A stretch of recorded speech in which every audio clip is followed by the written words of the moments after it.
This podcast was produced by OAR FM Dunedin with support from New Zealand On Air. Kia ora, assalamu alaikum. Welcome to another episode of Headscarves and Good Yarns. I'm really excited for this episode actually because it's something that I have been thinking about for a really, really long time, and especially this year with everything that has been going on in terms of, the conversation around immigration. I think this conversation, it's deeply important and emotional to me because, I am children of migrants. My parents migrated here to Aotearoa in New Zealand back in the late 90s. And so this conversation is so deeply emotional and important and personal to me on that level.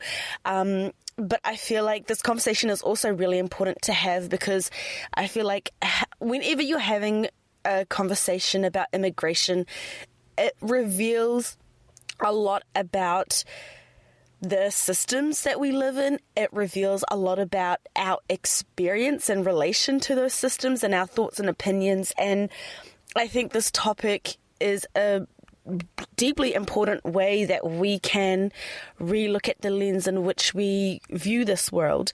And this, current, when I say current, I feel like there's always been an anti-immigration wave or,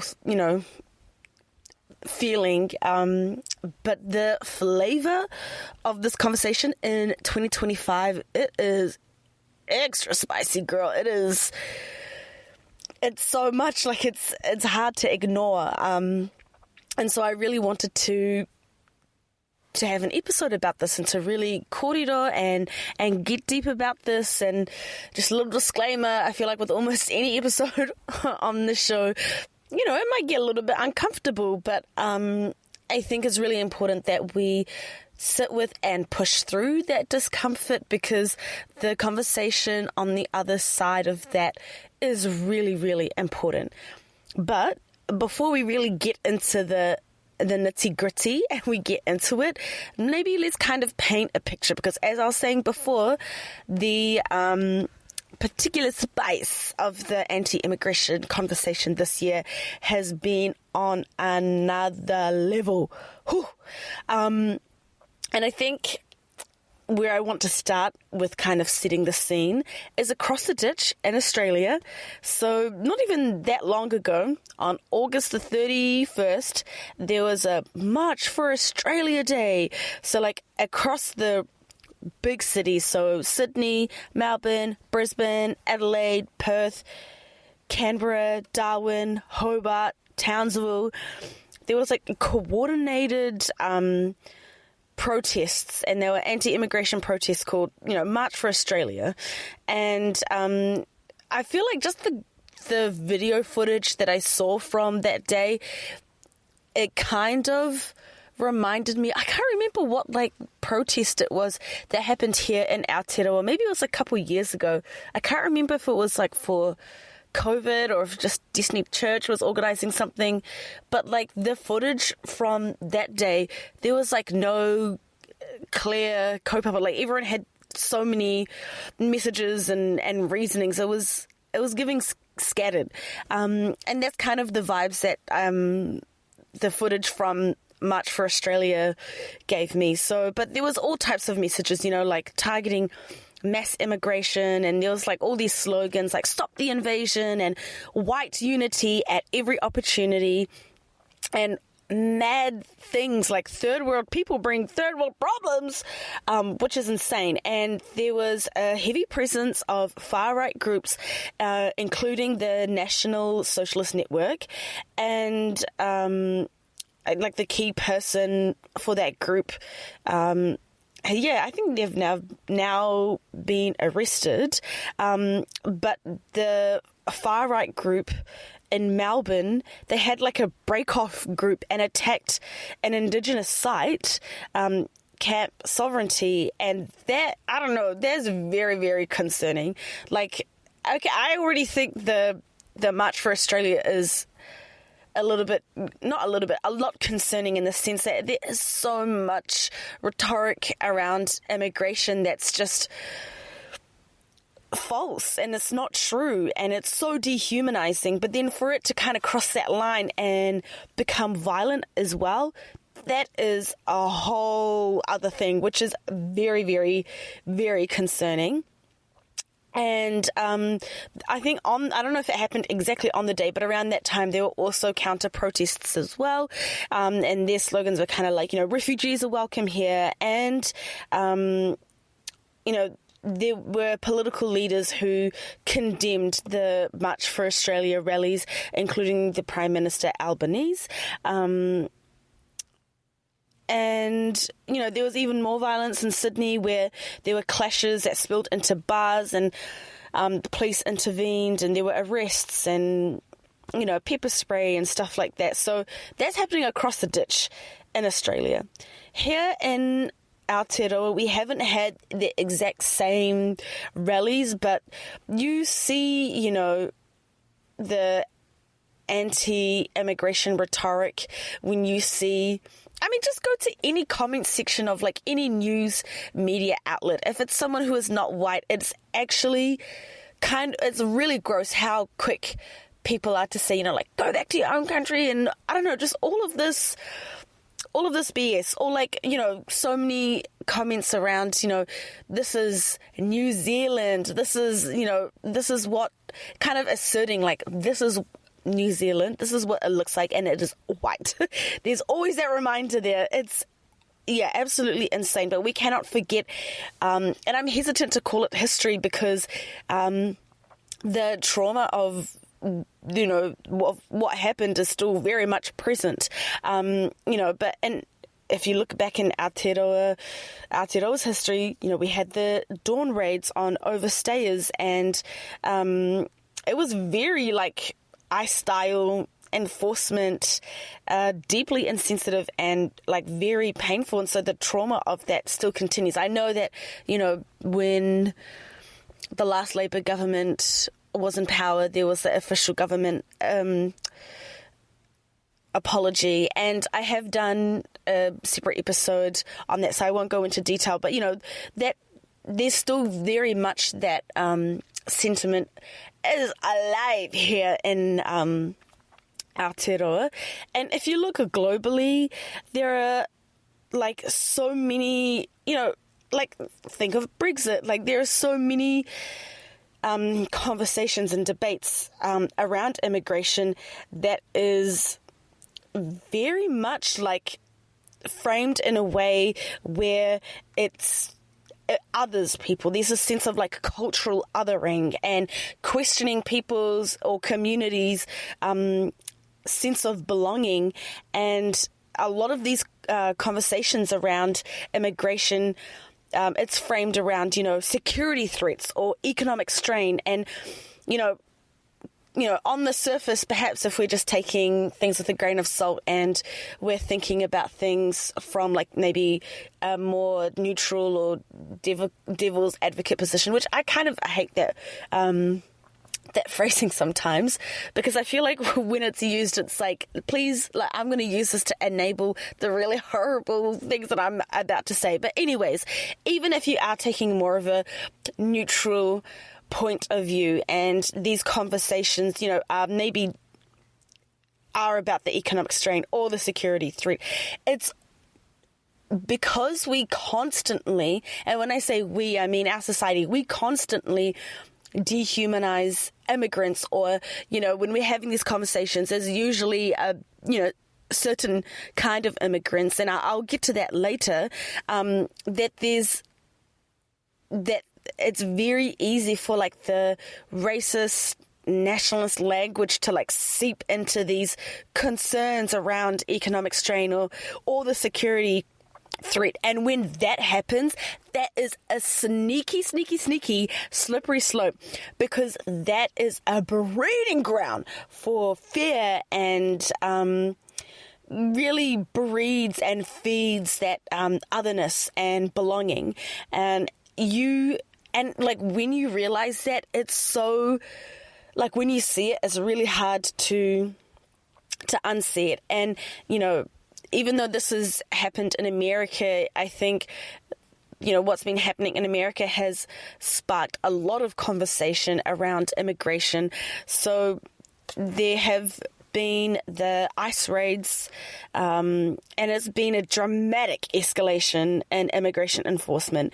And so it's honestly terrifying because, regardless of how you feel or think about it, you cannot deny how terrifying it is, because often the ICE raids are heavily armed, masked agents just coming to people's workplaces and housing, and arresting all these people. And it's happened everywhere in America, and all authorized by, the Trump administration, which the target is 3,000 daily arrests. And so the dramatic increase of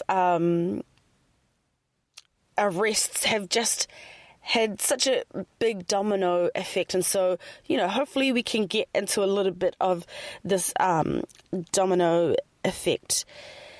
So, before his inauguration, President Trump initiated Operation Safeguard, which was a planned ICE operation in Chicago with 150 agents, with hoping to expand. And so it didn't actually end up happening, or publicly.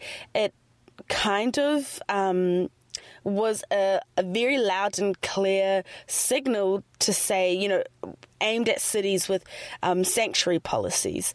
And so that kind of sparked a lot of fear. And since these raids, it's had a really big ripple effect across communities in terms of fear and resistance, and lots of conversations around civil society. But the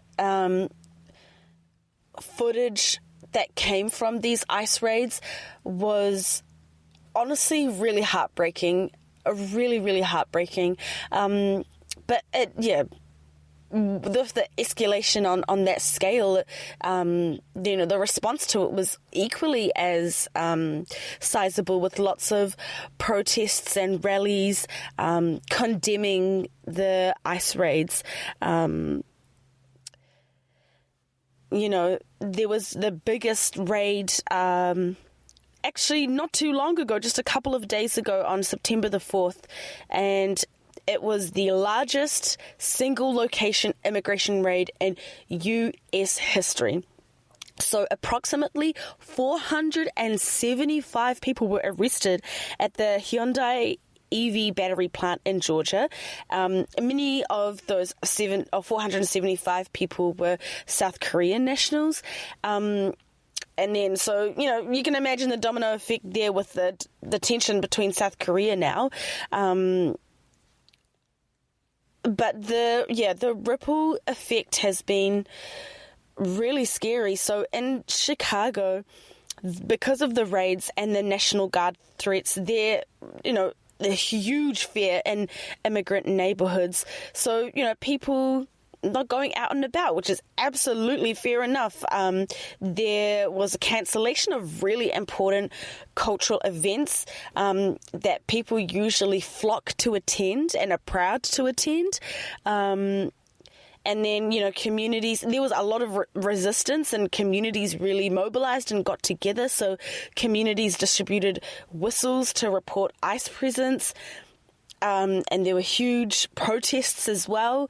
And the ICE agents, they started coming to classrooms and cafeterias, which that takes a toll on students, especially the Latino communities, because there's a lot of fear about attending school, and so there was a sharp decline in attendance. And I can't even imagine to begin to understand the emotional toll that it has on students and parents and the whole family. Places of worship like churches, which are, traditionally very safe places. You're in the house of God. people stopped attending in-person services because of, being scared of ICE targeting. In Durham, North Carolina, they had a very proactive response, and the city council declared Durham a Fourth Amendment workplace to protect against arbitrary ICE searches and arrests, which, affirming the constitutional rights for workers. There was a lot of community mobilization, especially faith leaders, particularly in Chicago. Local churches, they've mobilized calm resistance. So encouraging congregation members to carry ID, document enforcement activity, and advocate for legal and community defense instead of, I feel like I'm going to say this word incorrectly, but militarization. And there's people who are way more politically into this than me have done analysis on the political strategy, and they've observed that mass raids, ICE activity, and deployments of National Guard troops are being strategically used in blue sanctuary cities like LA and Washington and Chicago and Boston. But so not only to kind of crack down on quote-unquote crime, but sending that very threatening political message to provoke unrest and then use that swoop in and justify using stricter federal control, which is really, really interesting. And I know that all of this has been happening in America, but, the same sentiment and conversations are being felt across the world, across the ditch, and in our own backyards as well. And I think it's really, really important that we have this conversation and have this conversation in a way where immigrants are fully humanized, if that makes sense. Because what I've personally noticed is that even if it's in positive discourse, where people are saying immigrants are valuable, it's always, mostly always, I'm not saying it's always, that would be wild of me and audacious of me to say it always happens like this. But what I've noticed is that even if it's framed in a positive way, it's always, almost always around immigrants' value, and the value comes ahead of just basic humanity, basic personhood. But I think that is really dangerous, because even then it doesn't value immigrants just for the fact that, we are humans, but it's around our values. We provide value because, we contribute economically, we contribute we contribute aspects of our culture and our food and all of that kind of stuff. And I think that can be, I think that is dangerous, because we're just important and we deserve to be humanized because we are people, because our personhood should come before value. And I love Toni Morrison, and Toni Morrison always has amazing and relevant things to say. And in The Origin of Others, Toni Morrison centers how we other people or refuse to. And she kind of talks about the concept of how storytelling can really regain that sense of humanity and resist that dehumanization. For example, Toni Morrison really resisted being quote-unquote a teacher for whites, instead writing for black audiences and refusing to make blackness palatable for white comfort. And there's a particular essay in The Foreigner's Home where she talks about how global migration brings this foreignness, which then becomes a threat in our own minds. And I think Toni Morrison and Bell Hooks, absolute queens. And Bell Hooks also kind of has written about similar thoughts about the politics of domination needs to be resisted against through storytelling, and how intentional storytelling unmasks that power as opposed to reinforcing it, right? Because when there's that intentional storytelling, it focuses on people's personhood over their value. It highlights that personhood, which is in direct opposition to what our system always does, which is dehumanizing people. And when there is that intentional storytelling, then there is that need to see others' humanity. And I feel like we need more intentional storytelling when it comes to this conversation around immigration, because, you know, even in the positive sense, it's almost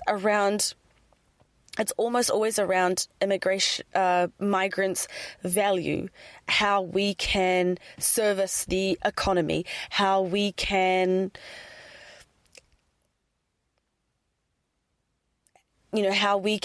set up.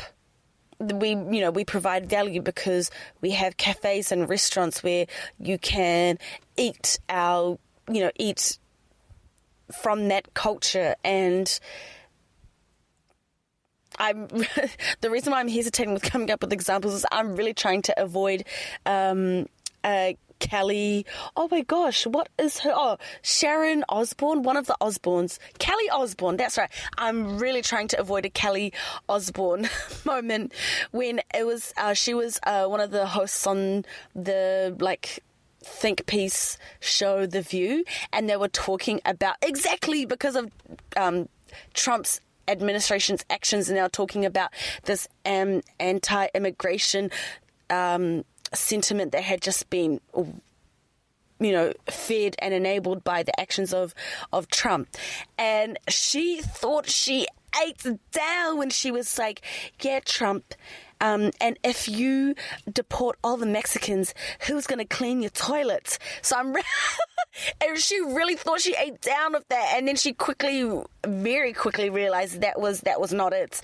So I'm really trying to avoid that. But I hope you understand where I'm coming from when I say that, even in the most positive sense, when it comes to this conversation, a lot of the time it's kind of, migrants are important because they are valuable and they contribute X, Y, Z. But there isn't a lot of room for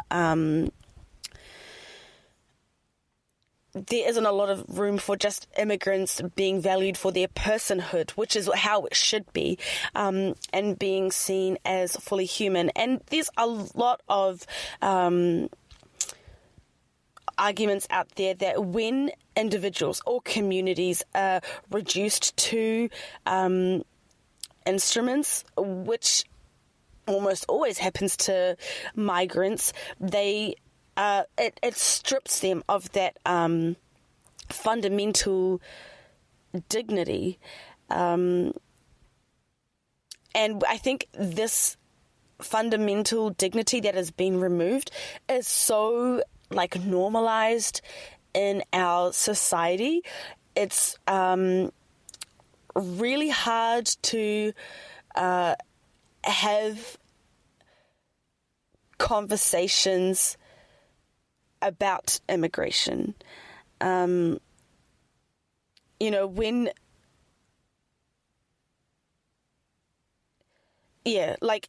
I think why it's important to challenge this, even if it comes across as well-meaning, is that well-intentioned conversations don't justify the dehumanization inflicted in the process. And, there's a lot of research around the dehumanization of migrants. And there was a study published in PNAS that found that individuals who dehumanize immigrants see them as socially distant and describe them in in personal terms. And this is not just limited to political ideology. And that is a slippery slope. And there was more research done that showed that black immigrants are more likely to be unconsciously associated with disease or threat, especially in political discourse. And in that framing, it's very easy to be cast as a burden or an invader, or, overall to be cast as an other. And that completely strips immigrants of their human complexities. And you see this a lot, this dehumanization, not just like in policies, but in the language that is used. Public health researchers have found that terms like illegal alien, they cause a lot of moral injury, but they're also very dehumanizing language that really unfortunately reinforces negative attitudes. And this kind of attitude, this attitude has been told for so long and has been reinforced and upheld by the systems that we exist, that it's unconsciously a story that we operate from. And so it is no surprise that this story is reflects in the policies that our systems uphold. And I think it's really, really interesting. And there's lots of people out there who specifically do research in this area and definitely know more than me. For example, Hein de Haas is a leading migration researcher, and the research that they do really challenges the simplistic narratives around migration. And I think because there's a lot of dehumanization of migrants, that these very simplistic narratives, people just run with them, sprint with them, they run so much that they jump to wild conclusions. They run with them so much that it's easy to dehumanize and to other and to create even more fear. But these simple narratives around migration, the research that they do really challenges that. So he shows that economic development in people's home countries often increases migration, and so this disrupts the idea of migrants as purely economic burdens or opportunists. There's actually broader historical and structural flows. It's not, I feel like the simple narratives about migration, it's very easy, it's a very easy scaffolding for, fear-mongering and for otherness. And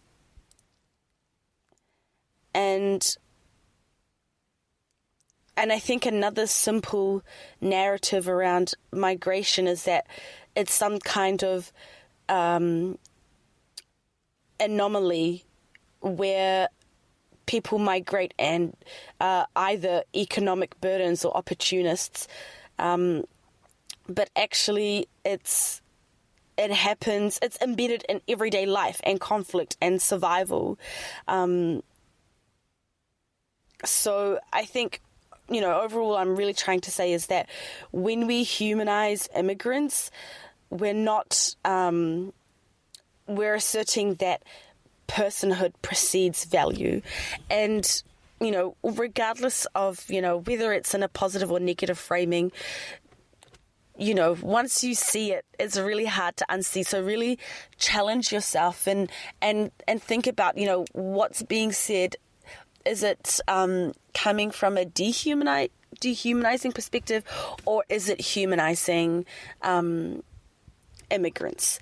And I think one other thing that I really want to highlight when it comes to this conversation about immigration is that it's very clear what type of migrants are okay and what type of migrants are not. And maybe in my disclaimer when I was talking about discomfort, this is where the discomfort might come in, because when it comes to these types of conversations, it's, white immigrants are almost always excluded from this conversation. They're almost always excluded from the anti-immigration conversation, and it's almost always POC immigrants. And the sneaky thing about this anti-immigration conversation is that it's never explicitly said, but always implied. Like, we are all picking up what the system is subtly putting down. And when, because this is a reality, you kind of have to be honest about the fact that, is this anti-immigration, rhetoric, is it really about migrants, or is it really, what is it more about race and whiteness and that visibility there? And I think, there are a lot of reasons why POC migrants are targeted more in this anti-immigration wave. And it's, you think about proximity to whiteness, and when you think about POC people, it's, they're more visibly foreign. It's language and cultural difference and appearance, and this is also reinforced by pop culture and media, and it just, by our systems, because immigrants are often portrayed as the other unless they have close proximity to whiteness or pass as white. And then you have policies and history that really have reinforced this story. I can't remember when this policy was active, but there were immigration policies like the White Australia policy that explicitly favoured white migrants. And so there's this idea that cultural heritage remains partial to whiteness. And so there's this humanisation of white migrants that then gives that sense of humanity. And then we have not necessarily pop culture, but just the flavour of the anti-immigration conversation that we're seeing these days is there's this really big backlash against multiculturalism. And, if you check the news, there's a lot of headlines blaming non-white immigrants for housing shortages and job competition. In recent protests, there were flyers handed out that singled out Indian immigrants. So, on the flyer it said more Indians in 5 years than Greeks and Italians in 100. And so it's, that is just an example, and unfortunately there are many examples where, there is, proximity to whiteness, and there's a line drawn there where there are immigrations that are excluded from this anti-immigration rhetoric, and, POC immigrants are targeted and highlighted. And I think those two things are really important to prioritize when we have conversations about immigration. Just being so honest about the fact that even if it's in a positive light, we need to have this conversation with the framing that immigrants are valuable because of their personhood, not because of their contribution or value.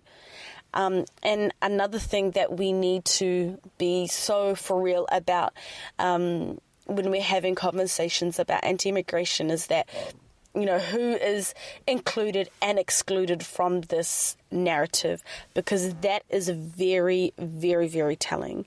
And so, I think it's so important that we humanize immigrants, because when we do that,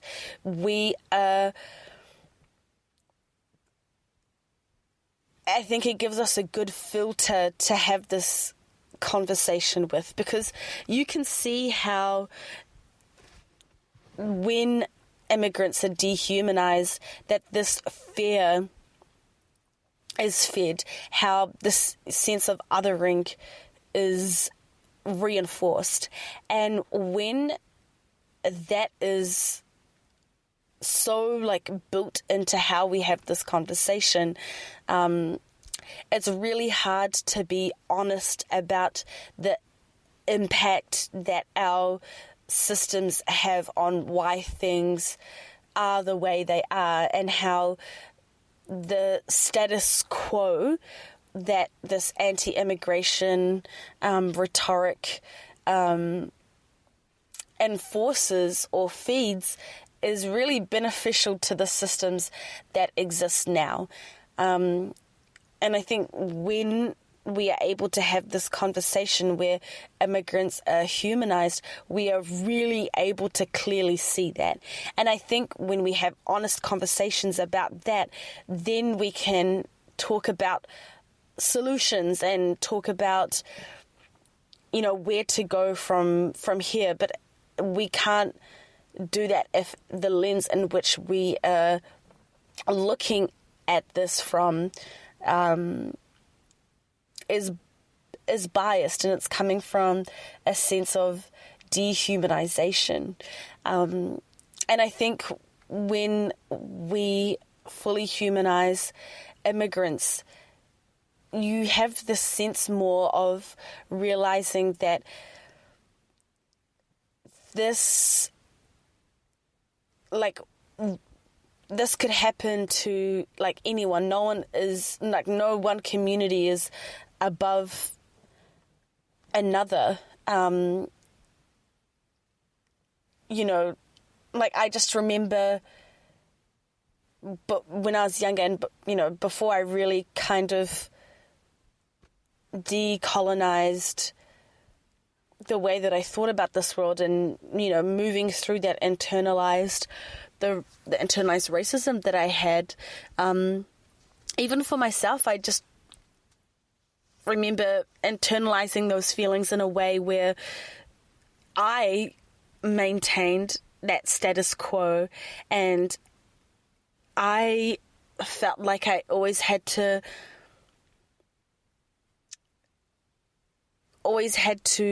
do something that was valuable or it contributed. And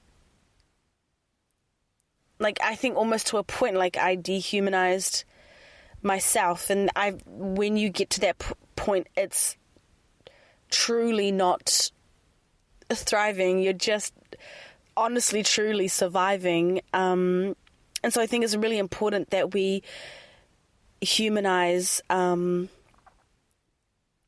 immigrants. When we do, we really counter that extremist thinking where there's a lot of nationalist hate, where that otherness really is fed and breeds, where we can have more social cohesion, because communities that see each other as fully human are more resilient. And if you're thinking, well, what are the ways that we can do that? Storytelling with intent is so important. We need to have that intentional storytelling which humanizes migrants. When we do that, I think it just fosters this deep sense of empathy, and you realize that we're really not too different from each other at all. And when you are able to fully humanize, I think you're able to you're in a better position to see things for how they are, and you're able to challenge the stories that we've been fed growing up, which is, white immigrants are okay, but we should fear POC immigrants, and immigrants should be grateful and they need to contribute. Like, those stories, they just melt in the face of humanizing immigrants. They have no leg to stand on. And I think the quality and direction of where the conversation would go when we do fully humanize immigrants, it would go to productive spaces and places. And that's where, that's the direction we really need to be heading. And then I think another thing that we can be doing is intentional testimony. So Bell Hooks urges using personal stories strategically to dismantle oppressive systems, and not just for pity, but for empathy and change. And I think that bit about not just for pity is really important, because if you're doing any kind of anything in this space and it's done out of pity, even that still dehumanizes people. That is not fully humanizing people. And that's still a very dangerous place to be in, because that's where, saviorism comes from.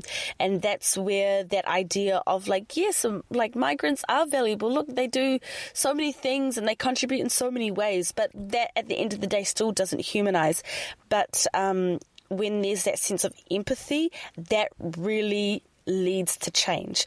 And so, using when Bell Hooks says using personal stories to strategically dismantle oppressive systems, it's use your lived experience and really challenge the stories that you tell yourself, and really challenge how those stories specifically show up in your personal life.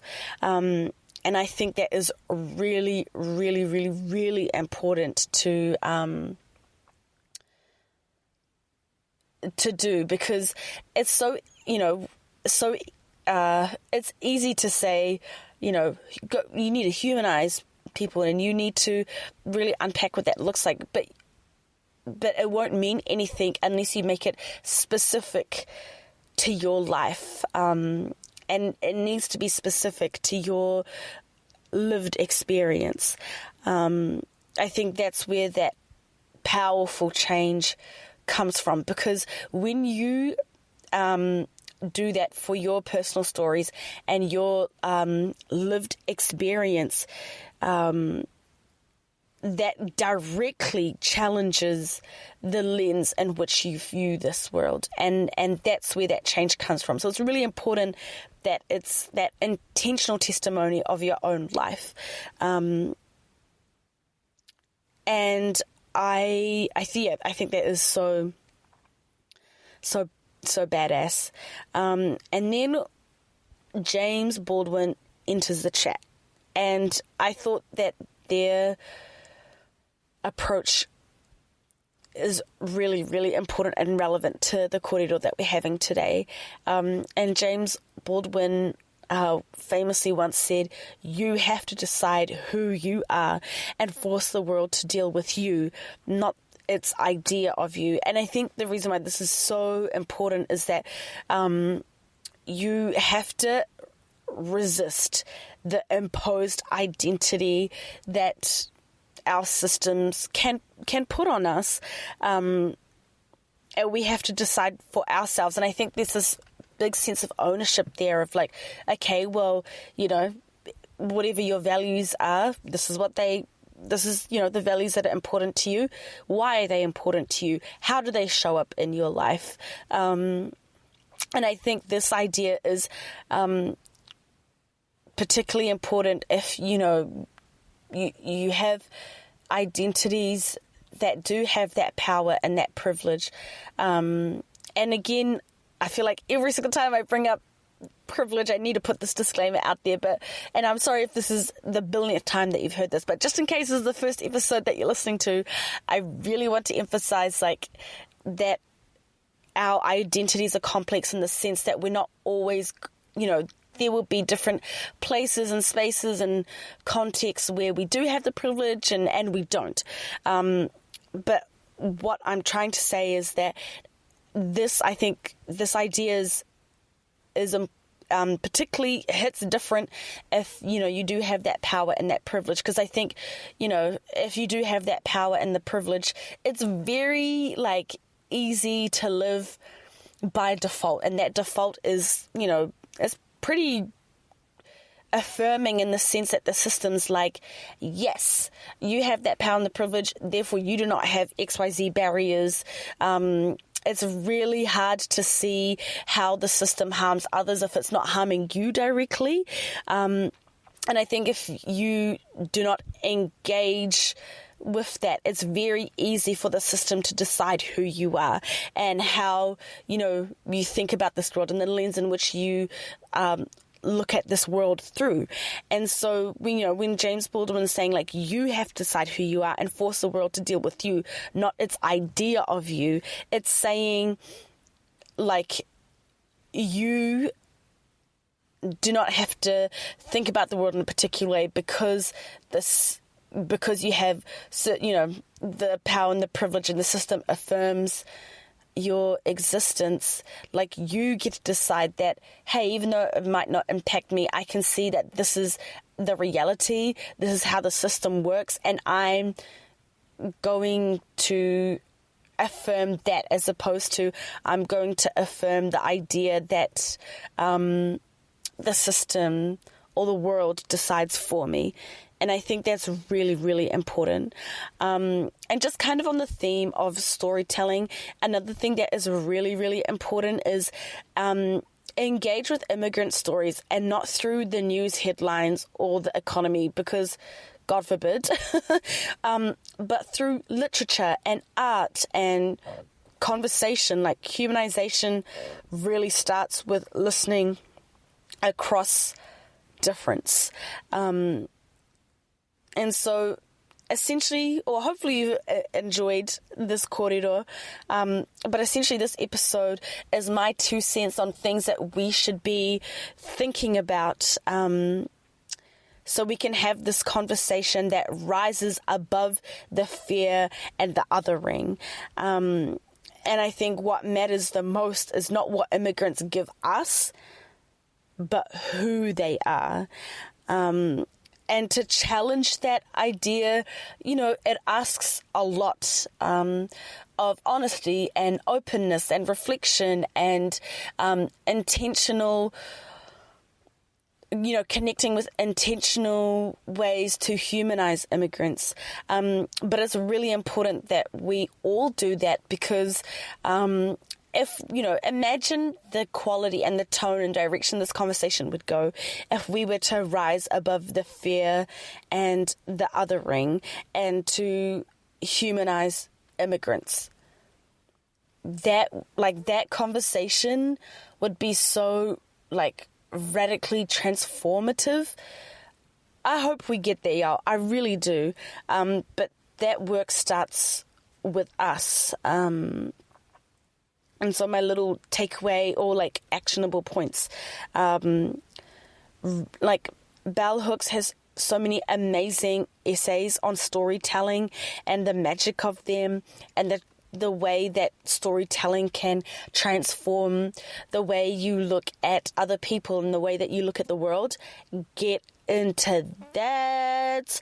Then we have Toni Morrison's The Origin of Others. Get into that. Really engage with literature and arts and honest, humanizing conversations. Get into that. Engage with immigrant voices for the recognition of their humanity. Let's get into that. And, just thinking back to the beginning of this episode and kind of talking about this anti-immigration wave that is happening. It's happening everywhere, y'all. And so it's even more important for us to do this work, and to do this work with compassion and with empathy, and to really humanize immigrant voices. So let's make this a practice of reminding ourselves, like, every immigrant is a full human being, rooted in the past, carrying love, desperation, and dreams. Immigrants do not exist to serve our economy, our narrative, or our comfort. They deserve dignity and humanity just as we do. And I hope that this sentiment is something that you can continually and intentionally keep doing in your life. Thank you for tuning into this episode of Headscarves and Good Yarns, and catch you for the next one. Thank you for tuning in into another episode of Headscarves and Good Yarns. To keep spinning the yarns, let us know your thoughts. You can find us on Facebook and Instagram at Headscarves and Good Yarns, or email us at headscarvesandgoodyarn@gmail.com. This podcast was produced by OAR FM Dunedin with support from New Zealand On the Air.